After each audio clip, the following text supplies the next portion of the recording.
Do you ever wonder what happens when a powerful supernatural warrior who prefers to work alone suddenly has to save millions of lives by traveling back in time to meet King Arthur and create her own Knights of the Round Table? Oh, and all while trying to avoid a bloody demon apocalypse?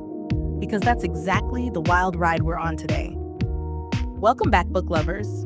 Today, we are diving headfirst into the brutal time, the sixth incredible installment in Christina Bauer's Angelbound Origins series. And let me tell you, if you haven't been following Myla and Lincoln's journey from the beginning, you absolutely must start there.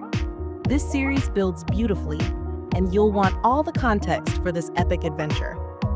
In the brutal time, Myla Lewis, the Great Scala, is facing some truly daunting challenges. Her main job is to move purgatory's souls, but she's going through assistance like a hot knife through brownies. Not that it bothers her. Myla's always been a solo fighter. But now, angels are fading by the millions in heaven, and an ancient prophecy states that Myla is the only one who can save them. Her mission? Travel back in time, meet King Arthur, and assemble her own Knights of the Round Table. The terrifying catch? Doing so might actually trigger a demonpocalypse and end the afterrealms as we know them. Yikes! Myla and her main squeeze, Lincoln, are certainly no strangers to taking risks, even amidst their incredibly sweet moments.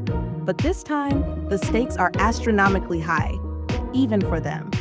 And perhaps the biggest challenge of all is for Myla, who truly doesn't play well with others, to actually find and work with these knights. This book truly delivers everything I love about this series. Lincoln, as always, is awesome. He's an incredible leader in person, so supportive of Myla, and it's wonderful to see his perspective. Myla is equally cool. She might not always have a solid plan, but she always finds a way. She's strong, honest, and fiercely committed to doing what's right, even if it goes against convention. Together, Myla and Lincoln are just so great and amazing. Their respect for one another is palpable, and watching them work to make things better for others is truly inspiring. In the brutal time, Myla faces a dangerous coven with questionable intentions, particularly their leader, who frankly needs a serious reality check and some new priorities. This coven desperately wants to free Colossus, something Myla is dead set against, and for good reason. Meanwhile, her mom is trying to negotiate with the ghouls, her dad is being supportive, and Myla somehow has to juggle creating a Knights of the Round Table, stopping a demonpocalypse, saving fading angels, and keeping Colossus imprisoned. It's a monumental task, but in true Myla fashion, she tackles it head-on, with Lincoln always by her side. Along the way, they meet some incredible new characters. There's Captain Fluffbottom, an imp from Lucifer's lab with hilarious quirks that were perfectly captured in the narration. They also get thrown into the story of King Arthur, who, by the way, is a total jerk in this version, which was a really fun twist. We also meet Merlin and his sister, and of course, the Knights of the Round Table. Plus, they encounter the 7 Archangels of Sin, which leads to some truly dangerous confrontations. I particularly loved Ximena. She's a dragon with her own agenda, and even though she's a sin, she's undeniably cool.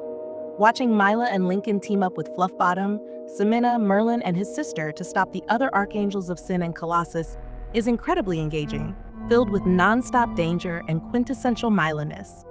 The story truly keeps you captivated.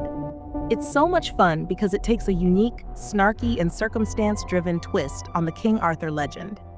We get a fresh perspective on the Knights of the Round Table, Merlin, and Arthur himself, which was incredibly interesting. Seeing Myla, who's usually a solo act, work with others, and how they come together for the greater good is both amazing and wonderful to witness. The ending absolutely floored me. So much going on, and it left me on the edge of my seat. It was truly awesome, to say the least.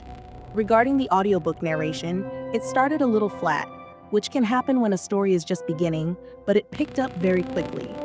The true snarkiness of Myla really shone through, and Fluffbottom's little quirks were spot on.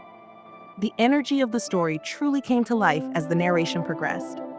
So, have you read The Brutal Time? What did you think of Myla and Lincoln's time-traveling, knight recruiting, demonpocalypse averting adventure? And what about King Arthur and Captain Fluffbottom? Share your thoughts in the comments below. And if you love diving into incredible fantasy series and discovering amazing new worlds, make sure to hit that subscribe button right now so you don't miss our next bookish deep dive. Until next time, happy reading!